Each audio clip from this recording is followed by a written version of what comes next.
welcome back to Soul Sisters. I'm Nadia. And I'm Nahida, and today we have a special guest. Michelle. Today is going to be an off script video. We'll be talking about our experience coming to Canada. Yeah. Hey, let's get into it. So I believe I came like when I was 6. Yeah. She she came when she was Nadia came when she was 5. Yeah. Five. Yeah. So I don't she doesn't have like memory of anything. Oh, yes, I have a Oh, memory of it. okay, Just not like girl. every detail. Yeah, but I feel like I do remember a large part of my life in Canada. I mean, in Nigeria, and then coming to Canada. So on the plane, meeting my family, being with my family in Nigeria. It was really fun. It was really fun. But it did come with a lot of Hardship. hardships and, struggles. School was way different than how the schooling and how the education was. Oh, was yeah. different. Yeah, the like, educational so system is way Yeah. different. Yeah, that's it. Yeah.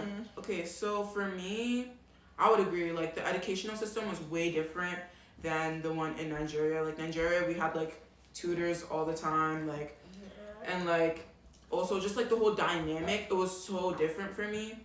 Like and what she also said about the whole race and the whole cultural thing. Like I remember like seeing a Asian person walking down the street, and I was so surprised because I don't think I'd ever seen an Asian person before.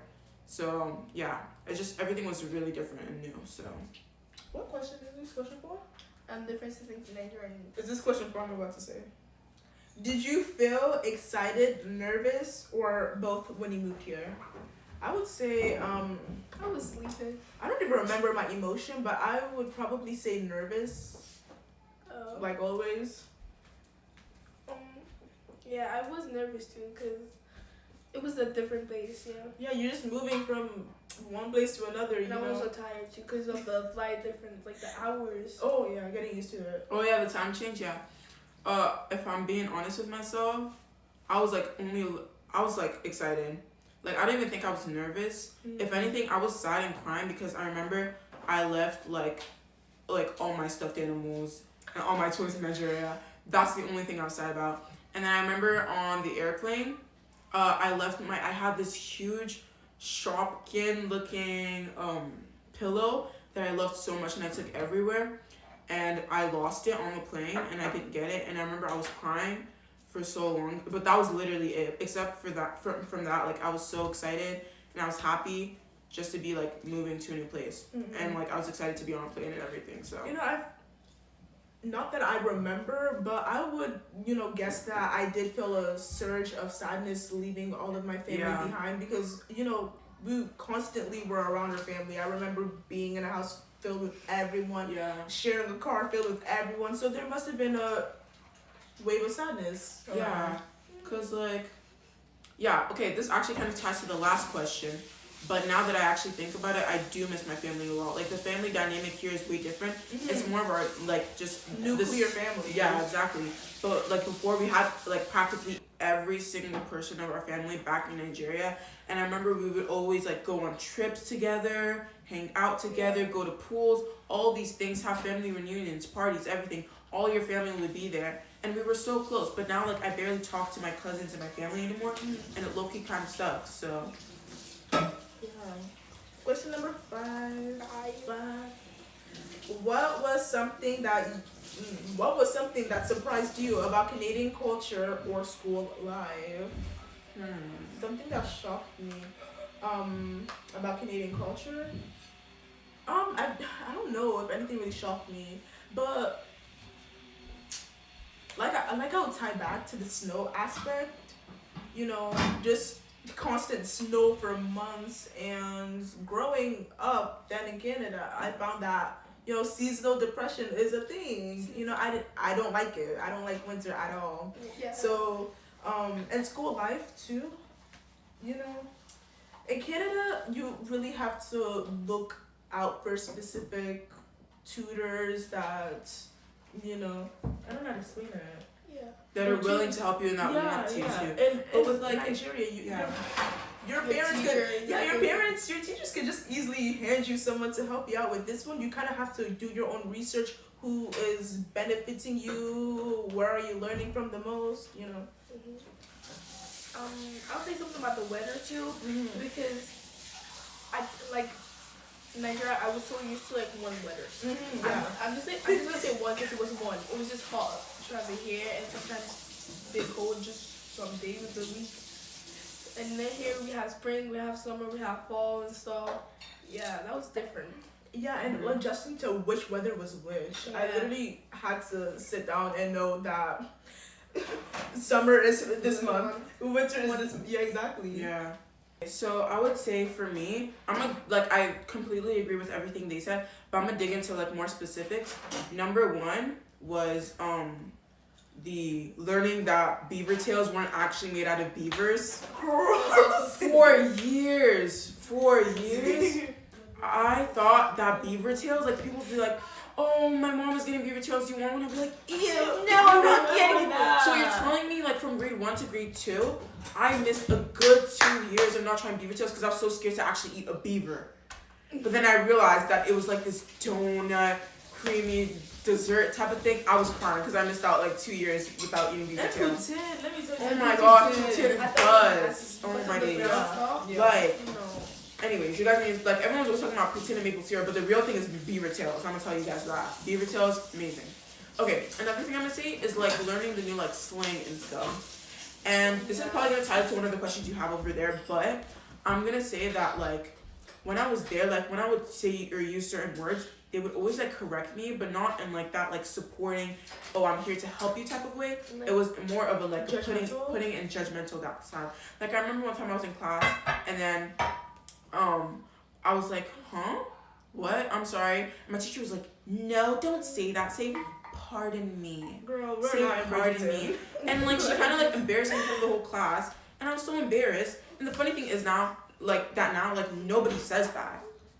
And so the fact that she tried to like put me down in front of other people, it kind of sucked. And I was like crying when I got back home because like everybody was just looking at me in class, like my teacher was yelling at me. Like, and she would correct me every single day. She said, please pardon me, and just other certain type of vocabulary. Even though like nobody in Canada actually uses them, so it's almost like she was bullying me, I would say. Like not just with that word, but with other words. You know what I mean? So yeah. Question number 6. What is one thing you miss about your home country? Oh, So off of memory, the food. I was about to say that. The food. food, the dancing, the weddings, the clothing, everything. Yeah. The food. Oh, let me tell you, I forgot to say, but ties in with the other question. Cultural day at school.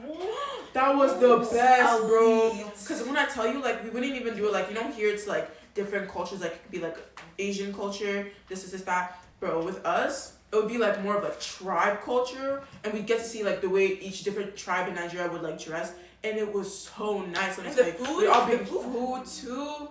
Yeah. Oof, Oh, let me okay. tell you, Yeah. bro. So that's what. Okay. Okay. And then the last question number 7.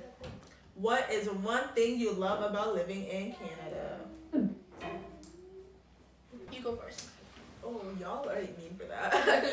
Okay, so I love, like I was saying, the food, pizza and beaver tail. What's that thing you put into snow? Was it taffy? Yeah. Taffy's not that I good. love That's so taffy. overrated. No, that's because I what we tried promise you. at school was nasty, but actual taffy is so yummy. Oh yeah, actually, I had one at a field trip. And what would I say? The expression in which they talk about their indigenous community, I love that. Oh, I a lot. love that. Yeah, they're not like scared to, shun And like from say, the truth about indigenous community. They actually speak about it, bring it out in school and stuff. So I love that. You go on. I can't Okay, think of one. so I'm gonna like touch base on a little bit of stuff. One of them I would say would be the fact that like you know how like people always make fun because they think Canadians are like really this Nice. and that, Yeah. but I'm not gonna lie, it's true a little bit because like I feel like we're the most welcoming country. Like this whole thing that's going on in the U.S. about the whole ICE and taking these Latinos or whatever out the country, I feel like that's really messed up because Canada, we're a very welcoming country, and I think that's what I love about it. Yeah, like we have a lot of different varieties of different cultures, and it's not more of like one race. We don't like push on that, we like welcome everyone in, and I love that because like when I go to school I hear about different people's journeys and about how they've gotten to this country. And it's just like good to see what this country's done for other people. So I think that's one of my favorite things. Yeah, I love the food and the culture too. Yeah. That's all I got. That's all I got. Okay. So now we're done with the question, and we're going to straight to the main gist. So like segment 2. Yeah. So the topic is about coming to Canada, but for us, would be at a young age. So today's episode is very special because this is something that we're being very open and vulnerable about, and a lot of people feel, I don't want to say ashamed, but A lot of people like of talking about it. Yeah, like I know before we wanted to even place this video out, like I was really kind of scared about talking about my experience coming to Canada and stuff. But yeah, let me tell you, people would want to connect with you on topics like that. So we're here to, Yeah. talk about our experience moving to Canada at a very young age, and speaking very openly about it. Okay, so do you want me to start? Yeah, sure. Okay, so honestly, I feel like just the world in general, we like to like put people in a certain category, and we don't really Talk about. We don't really talk about it. we don't really talk about like the culture and our backgrounds and our history, and that really sucks because I feel like nowadays we're really focused on Making everyone look alike. like making all of us into one like specific image or look or category, and that sucks because I feel like we were also like kind of skeptical because a lot of people, like especially like African Canadians or African Americans or just black people in general, they get really ashamed about their culture and they don't like talking about it, and to them it seems kind of like they're kind of ashamed or they're kind of like ghetto, I would say. I don't like using that word, but I feel like that's how most of the people that I've talked to feel, and that's really disappointing that you guys feel that way because I feel like that's how society has made it to be, And I feel like we should always feel comfortable to talk about our backgrounds, to talk about how we came here, the struggles that we went through, even if other people don't support it. Yeah. So, yeah. So, a lot of people, I'm pretty sure they think that, just because you came to Canada young, it was so easy, it was so bubbly, so perfect. But for someone like me who quite literally remembered different parts, even for me living in Canada, adjusting can be really challenging, And when you're a kid, when you're a teenager, moving to another country, moving to another school, or just change in general could be very hard. So we're here to really talk about it. Yeah. Language barriers are there, cultural barriers are there, societal aspects are there. And some people just don't understand how difficult in general its transition is, and we're here to just talk about it. Wait, can I say something? Oh yeah. I also feel like it's a lot harder for like teens to move. Like for us, like we were like pretty young when we moved, and it was harder for us at that time. But now I don't think, like, when I tell people that I was born in Nigeria and I lived there till I was 5, a lot of people are surprised because they kind of throw backhanded comments and are like, oh, but you don't look like you were from there. Like, how did you expect me to be? Like, how did you expect me to look like? How did you expect me to sound? That's really putting a stereotype on that, and I don't appreciate it. But I feel like a lot of people don't really talk about how hard it is for older teens to move to a different country. Yeah. Especially Black and African, teens. Sorry. You're just kind of expected to fit into a shoe that's been placed for you already, Like them drop there and step for you aside. Yeah. Like, I feel like I promise you I'm not trying to colorize anything, but this is just the way I've lived and I've seen things. But with European foreign exchange students that have come here, I've noticed that they are more welcomed than Black or African people. So for segment 2, we'll be talking about school adjustments, how it was like coming to Canada, school society and stuff. So for what I'm gonna say, school is a really big adjustment for little kids, teenagers, and you have new classmates, new schedule, new people, new expectations in which you're supposed to follow. So yeah, we're gonna really talk about that. Okay, so a little question to start off this topic or this segment. Did you feel welcomed at school, or did it take you time to adjust? Like, was it immediate welcoming? You want to start? How about you start? Okay, I would say it took me time. Let's be honest. Let's be honest too. It took me time to adjust for sure, but Yeah. after some time, it just came Gradually, yeah. But were there like a little bit of hardships? Like, how do you think like people viewed you, or like, what do you think were some like hardships that you faced along the way? Like language wise, people wise, making friends wise. The people were acting welcoming, but I don't think they were really. So they're like fake.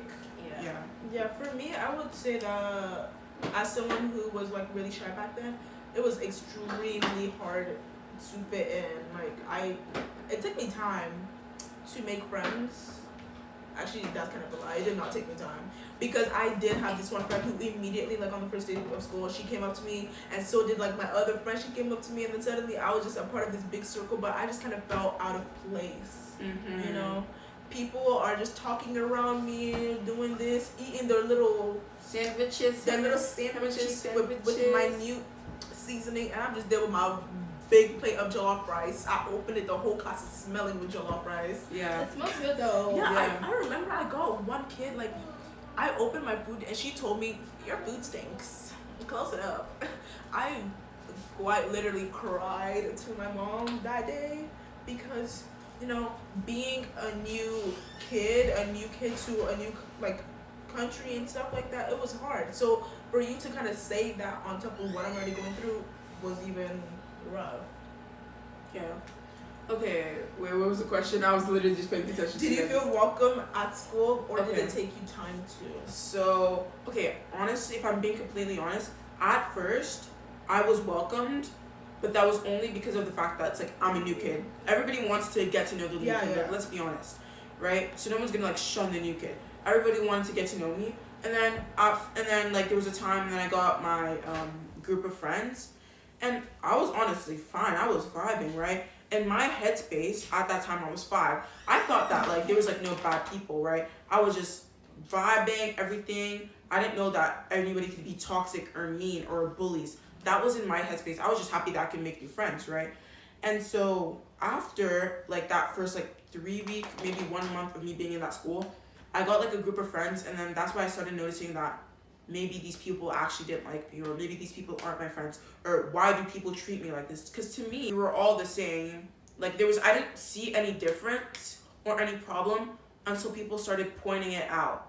I didn't notice a problem about my accent until people started pointing it out. Like, to be honest, like the whole reason I even had a change of my accent was because like I would watch like Doc McStuffins and stuff, and then people started talking about it, and so I automatically like tried to switch my accent. But I didn't notice all these so-called problems that weren't actually problems about myself until other kids started pointing it out at school. Mm-hmm. So all of that is like really hard to go through, you know, especially at a very young age. You're kind of expected to be all happy and stuff. and stuff. Okay. So for segment number 2, 3. wait, 3. Yeah, 3. Okay, guys. So this one is about bullying. Ooh. Okay. This was about bullying.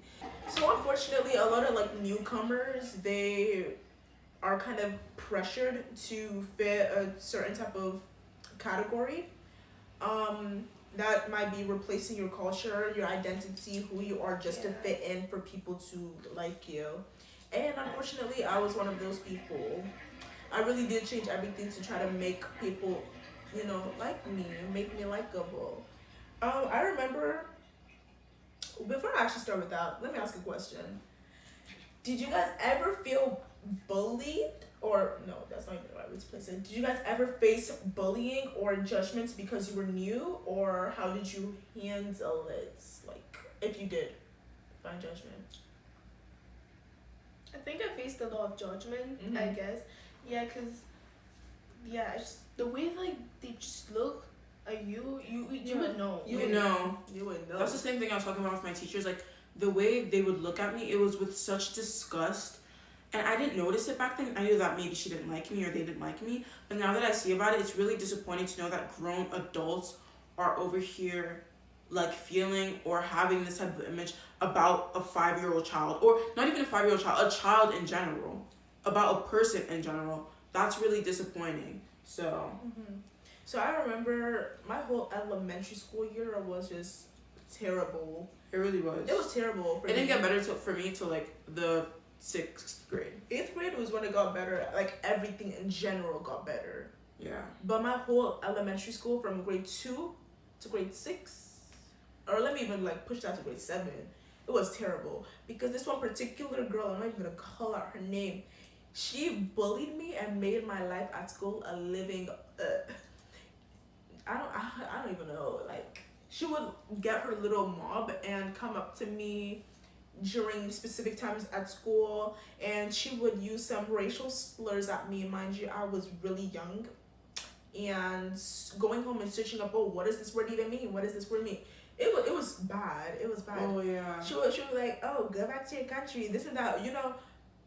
And now looking back at it, these are the type of notions that I see only in movies. I didn't expect for a child that was my age to say things like that. So that's, now looking back, it just makes me realize how much How messed up that was. yeah, how messed up, and how kids, they see what their parents do at home and they bring that To school. That's Yeah. true. and like if I were to talk to her now, like I would just tell her how much she made my life bad at school as a Mhm. new student. It was just terrible, and I guess that's why I slowly started to switch my accent. Like what she said about, like, you know, watching Darkness stuff and things like that, I would quite literally practice how to say specific words. The words. Like, for example, literally, I would I still can't even say that. and then, Literally. ask. I would say axe. I still say axe. Axe Axe. instead of ask. So I I would say sit axe. down I and kinda just say both. practice how to say specific words, and then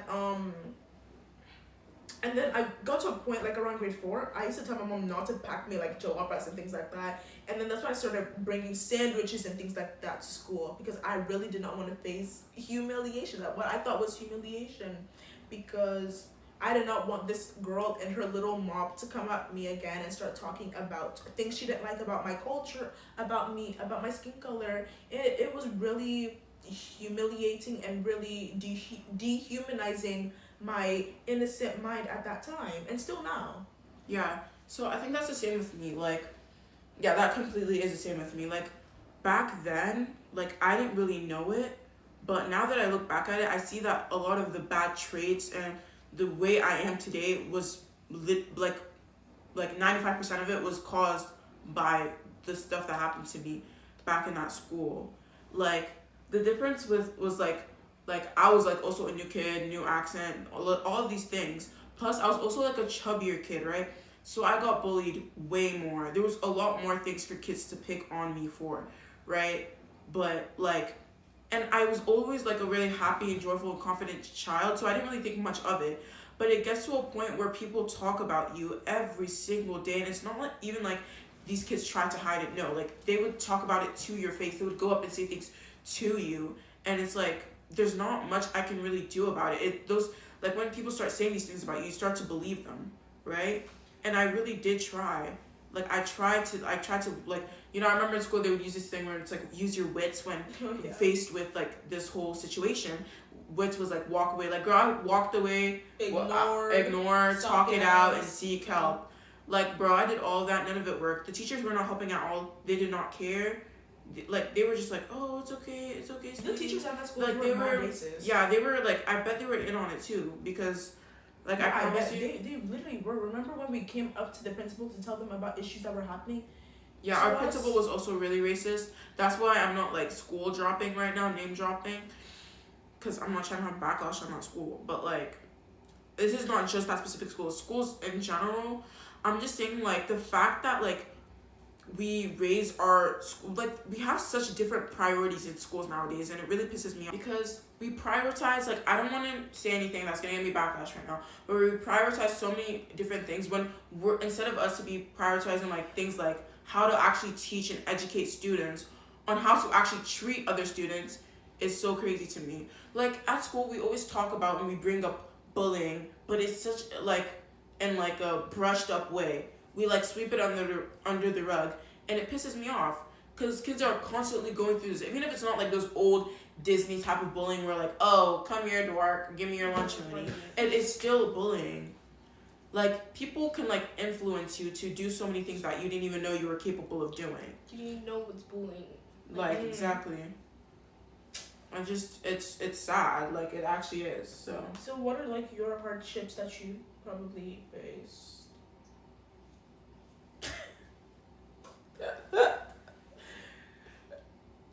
Hardship. My hardship that I faced in school was probably like yeah, again I would just say the same thing. Yeah. I Yeah, agree, so accent changes. the accent changes. And having to be Be different. different because Yeah. you're not different and stuff. Yeah. So on to segment. What's the segment for? On to segment 4. So this segment 4 is about expectations. Yeah. So a lot of things that immigrants face, or immigrants teens I would now say face, will be dealing with certain expectations that people hold for you, which can be from family, from neighborhood people, from Wait, school. is it when you just came or just now? Now I'm just talking about I mean, like, yeah. not for teenagers. Not for teenagers. Yeah. So, and like from community too. So expectations all around. So a question. Did you ever feel pressured to succeed or represent your family well after moving to Canada? Let me start with this one. Yes. Wait, did you feel to what? Sorry. Did you ever feel pressured Oh, to okay, yeah, I succeed to understand. represent your family well after moving to Canada? So for me, obviously, yes. With the fact that my parents, I'm not gonna say struggled, but struggled bringing 3 children to Canada, having to make a lot of sacrifices, aka leaving their family, aka moving houses, aka going to other countries. Oh, can I say something Yeah. real quick? Yeah. I'm sorry. Like, also, a lot of people always say that, like, oh, you were probably poor back in Nigeria. We were not, guys. We had a good house. My parents had baby, we got a big house. Yeah, we got a big house, stable jobs. We just wanted to a good education too. We just wanted to come here because For better opportunities. Yeah, better opportunities. Yeah. So like as someone who did remember like a lot and see their parents struggle coming to another country, yes, now I hold myself to a specific standard. Not that my family holds me to a standard. I hold myself to a standard to make sure I succeed, in which making my parents proud is the road. I want to come home with awards saying, oh, mom and dad, look at what I got at school. Look at what I got at the sport, so that they know that their sacrifices in which they made are not in vain. So I'm not going to say that I felt pressured by my family, but I do feel like I'm pressuring myself to then make my family feel proud, so they know their efforts are not just in vain. Yeah. Okay. So for me, if I'm being honest with myself, I'm gonna say both. I felt pressured by family and by myself. Me, I'm the type of person I hate to fail. I hate failing. It pisses me off. It's just annoying. I just don't like it. And so it's like I feel pressured in my family in the sense that like it's not a burden, God forbid, but I'm saying that I've seen that the things that they've done to get to this point, and I feel like I don't want to take that for granted, because if they moved a whole continent for a specific reason and then we don't come and fulfill that reason, I'm obviously going to feel a little bit pressured. I'm going to feel overwhelmed, but also I hold myself to that specific standard to do better and to be better and just to like do good in school and in life and to make them proud. And so that's why when I fail sometimes, it low-key kind of hurts, because then I disappoint them, and I don't want that, right? And I disappoint myself too. Yeah. For me, I didn't feel pressured for doing schoolwork, I guess, but I tried my best though. Yeah. Maybe because you saw how much your mom, your dad, they put into coming to a country, so you didn't want to pressure yourself or wear yourself out, I guess. But yeah. So along with expectations, it also comes with identity, in which we're gonna talk about the next segment. But oh, it is. So for expectation and like community and stuff, as a new Canadian, like, well, now I'm not new, but I remember back then as a new Canadian, like I remember always kind of holding myself to a standard I remember when I lost my mind. So holding myself to a specific standard that, oh, when I'm older, I'm gonna start babysitting, I'm gonna start working, I'm gonna start doing this to help the community out. And now I'm a teen and I see that that could actually be very much beneficial. And I do hold myself to a standard that I feel like I have to now help the community out. Like I know for a fact that I want to start driving and volunteering at retirement homes and stuff. So I do feel that pressure that as an immigrant I do want my brain is fogging out. That I do want to help other immigrants. I do want to help other people out. So yeah. Bro, you talk so much I forgot the question. No, same. I literally forgot the question too. What's the question? No, you guys have already answered it. So what's a segment number? I don't know the number. I think 7. Segment number 7. What's it 7? I thought we were just at 3, bro.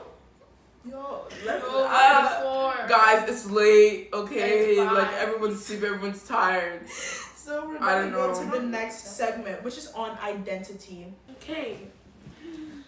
So, sometimes when you move to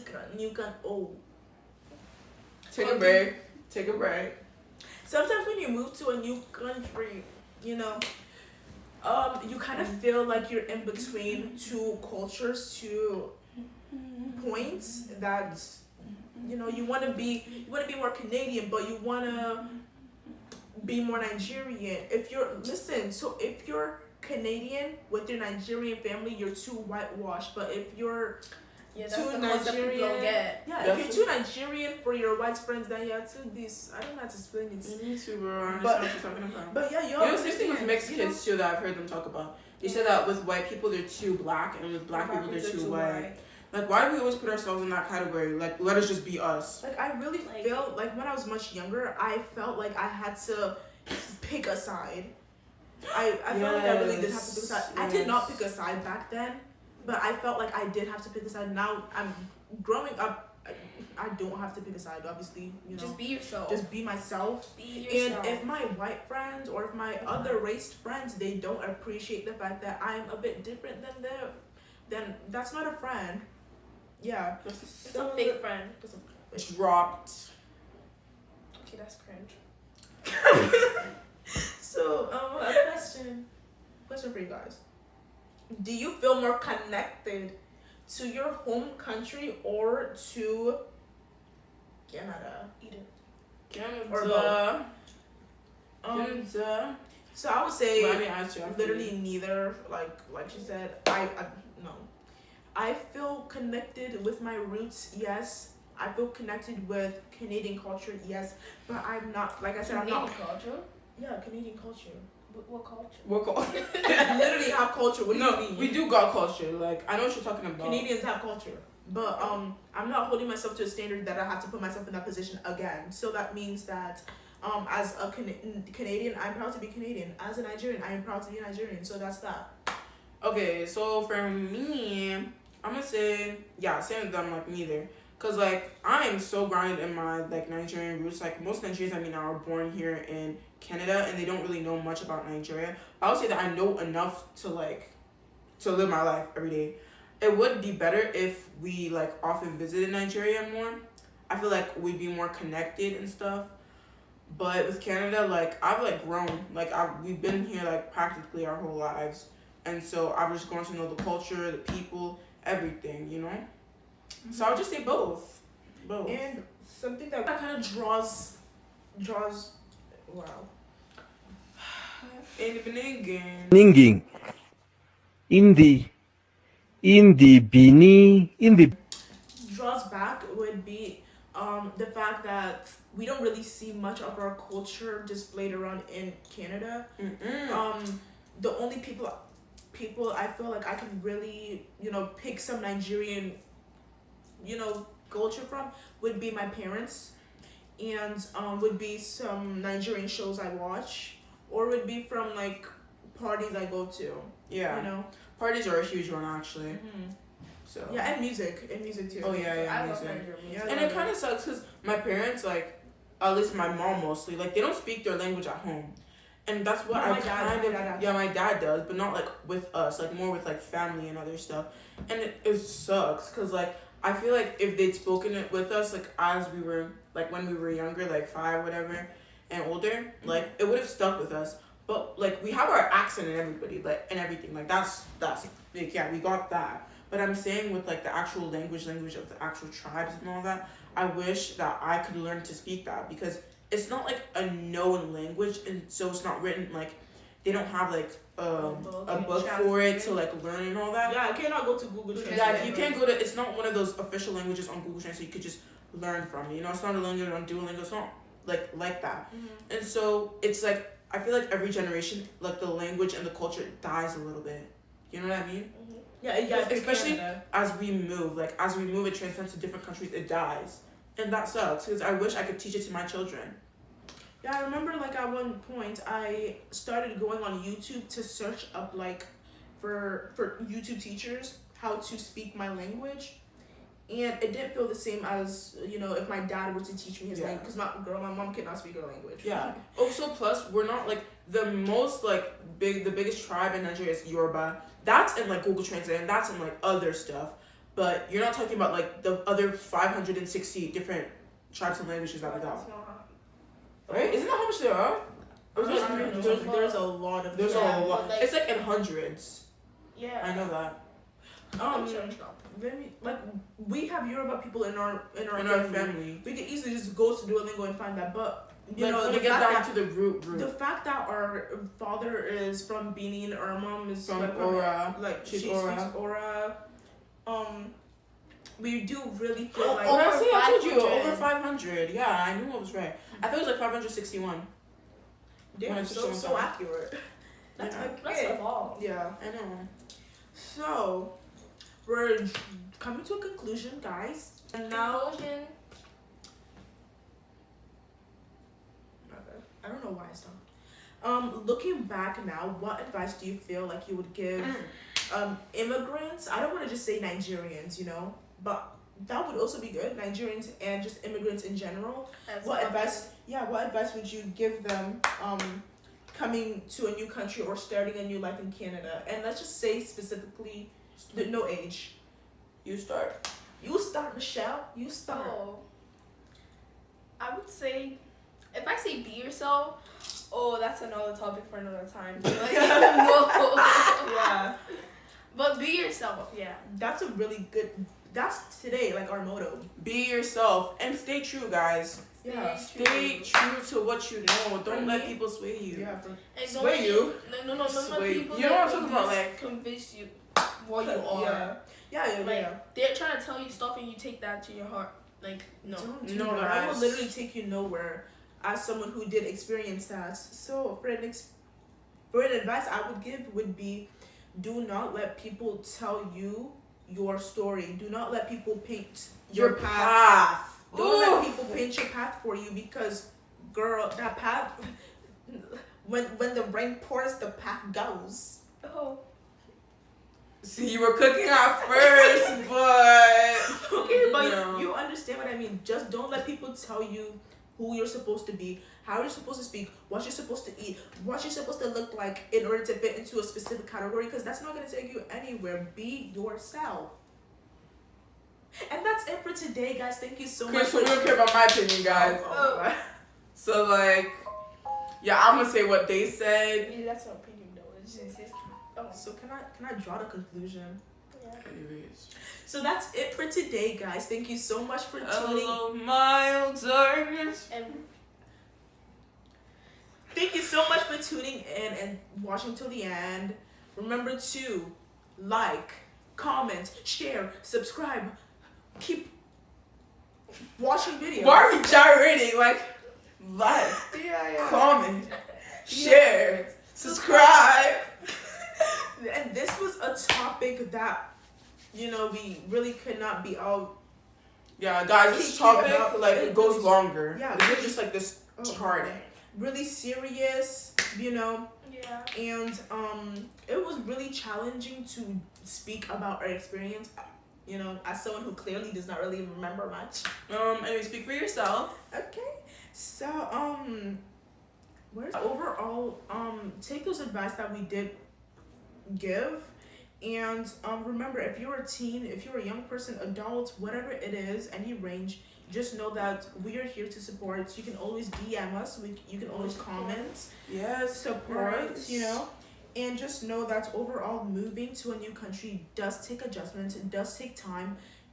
You feel like you want to become a whole new person to fit in, You and don't have to. you really don't have to. So Yes, overall, like I or- said, like, comment, share, subscribe, interact with us, because it really does help us and you too. Thank you again. Bye, guys. It's Soul Sisters. Bye. 21st century, so she go tell it.